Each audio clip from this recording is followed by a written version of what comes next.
4:30 sa buntag, mata na jud ko ana og bangon diretso, dungag diretso, kailangan ang kaldero hinlo na. Og kani guys, ako ang isda, ako nang gigawas kay plano na ko magpaksiw.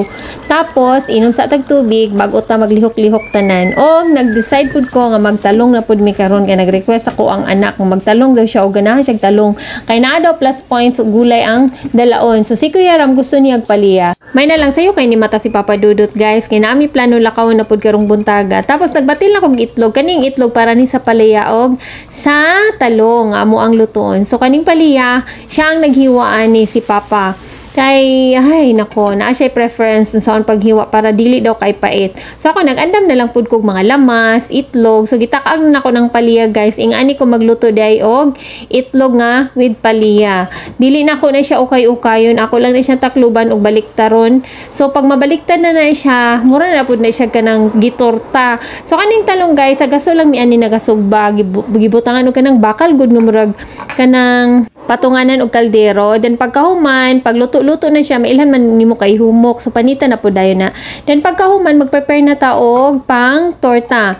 So while nagtorta ko or nagprepare sa lutuunon, nag-ano ko nangandam pud ko sa ilahang gamit nga dalon sa eskwelahan. Then kani grapes guys, ginabalunan ako sila. Once na grapes, siguro mga 1 week na nila balon-balunon ang half kilo or isa ka kilo.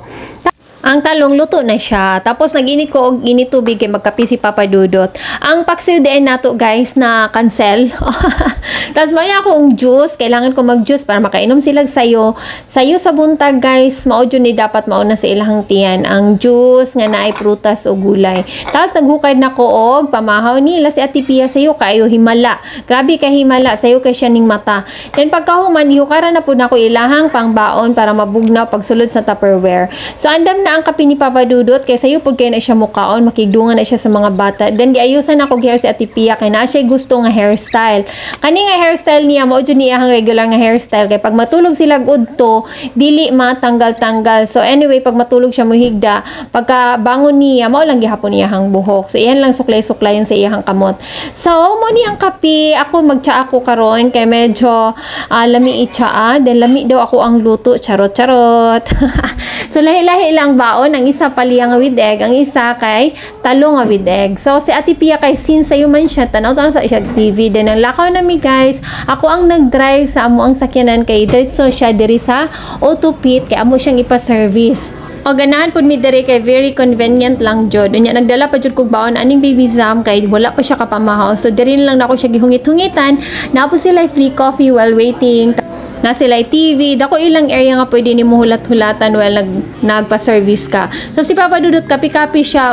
Na-love na dyan niya ang kape o dili na siya mo balibad pag mayon ko siya, oy kape. Then pagpauli na mo si Baby Zam na ngayo og buko juice kay naaman mi nakitaan buko juice no. So ni baba pud mi sa gulayan. Napalit ni gulay og itlog. Then uli na migbalay. Pagka mag-uli sa balay, syempre nag-assist ko sa ako ang Bana Bells. Ninaog ko. Kani di ang sakyanan nga mong gigamit sa ako ning sister-in-law nga gibilin sa ilahang balay. Amo sang gipadagan-dagan kay may na lang mudagan. Hi Ativan, thank you so much.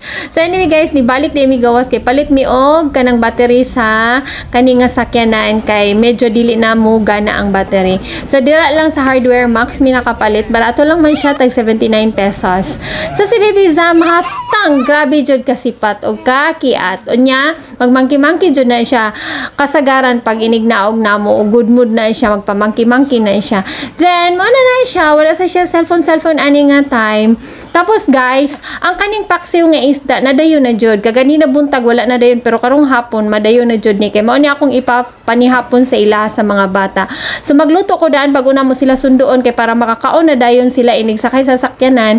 Diretso na hamals kay gutom baya mag-eskwela guys no, dili lalim. So akong bana na nga pinapod, timplahan na pud nako. Kaano pud siya pandi ara. So luto na akong paksiw and fairness, lami na akong paksiw. So maghimay nako para walay bukog. Diretso na nako ni siya babaw sa kanon. Butangan po nako og upat ragud ka grapes. Oy ginagmay lang gud. Gamay na lang ang nabilin. Mao na siya. Padulong nami magsundo sa among mga anakens og lami daw ako ang luto. Si Baby Zam nagpapalit og mais. Diri na lang taman. Bye!